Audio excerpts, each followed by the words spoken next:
దాని మీద అదే ఎంక్వైరీ చేయమని చెప్పిన జగన్మోహన్ రెడ్డి అండ్ బ్యాచ్ ఆయన కావాల్సిన అధికారులు ఆయనకు ఉన్నటువంటి చైర్మన్లు దాన్ని అంటే నేను మీకు ఒక 2 నిమిషాలు ఇస్తే చెప్తా. స్వామివారి శేషవస్త్రం అంటే స్వామివారి మీద అలంకరణకి స్వామివారికి శుక్రవారం నుంచి మరుసటి శుక్రవారం అభిషేకం వరకు స్వామివారి ఒంటి మీద ఉంటుంది అనమాట అలంకరణ వస్త్రం.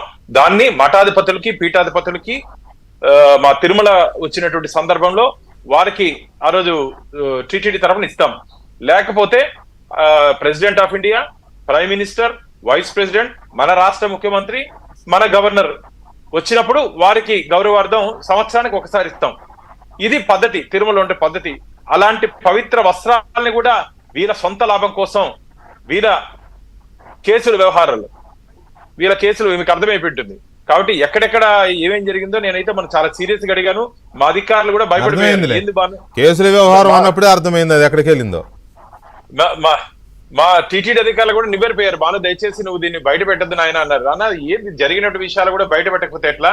జరిగినట్టు అన్యాయం భక్తులకి తెలవాలి, రాష్ట్ర ప్రజలకు తెలవాలి, మొత్తం తెలవాల్సిన అవసరం ఉంది. అంతెందుకన్నా నేను మీ ద్వారా ఒకటి అడుగుతా. లోపల మూల విరాట్ వెంకటేశ్వర స్వామి పాదాల దగ్గర ఉంటే శ్రీరామచంద్రమూర్తి వేలు ఇరిగిపోతే ముహూర్తం చూడకుండా దాన్ని సంప్రోక్షణ చేసి పూజ చేయాలి.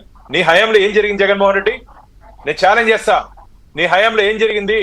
వేలు వెంకటేశ్వర స్వామి దగ్గర ఉన్నటువంటి ఆలయంలో వేలు ఇరిగిపోతే దాన్ని పట్టించుకోకుండా ఒక గ్లౌజ్ మార్గ బంగారు గ్లౌజ్ ఇచ్చేసి పూజా కార్యక్రమం నిర్వహిస్తావా? ఏం హిందూ ధర్మం ఉన్నా, మా ఆచారాలన్నా, మా ఆచార వ్యవహారాలన్నా తమాష అనుకుంటున్నావా? ఇవి మాట్లాడకూడదు అనుకుంటుంటే నీ వికృత చేష్టల వల్ల భక్తులకు తెలియజేయాల్సిన అవసరం. నేను దీన్ని కూడా ఫస్ట్ బోర్డు మీటింగ్ లో లేవనెత్తానన్న. ఫస్ట్ బోర్డు మీటింగ్ లో మొత్తం అందరిని అరెస్ట్ చేసి లోపలేసేయచ్చు. SVIMS Sri Venkateswara institute of medical sciences 2019 నుంచి 2024 వరకు నామినేషన్ పద్ధతి మీద నువ్వు మెడికల్ షాప్ అలో చేయలేదా?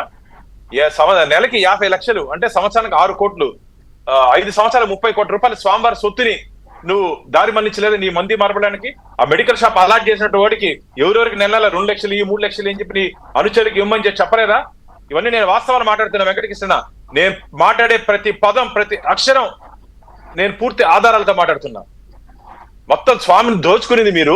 ధార్మిక క్షేత్రాన్ని ధనార్జన క్షేత్రంగా, ధార్మిక క్షేత్రాన్ని ఒక రాజకీయ పునరాస కేంద్రంగా చేసిన నువ్వు ఈరోజు మా గురించి, మా పాలన గురించి,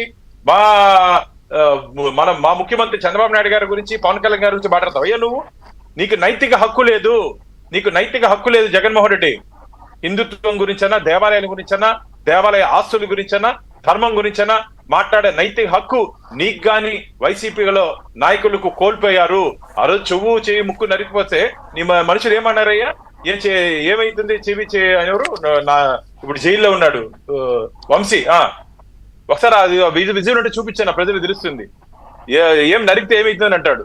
రథాలు దగ్నం అయితే ఏమైంది అన్నారు, గుడివాడ ఆయన అన్నాడు, ఈయన అన్నాడు. అంత అహంకారం. నీ కళ్ళల్లో ఆనందం చూడాలని చెప్పి హిందూ మనోభావం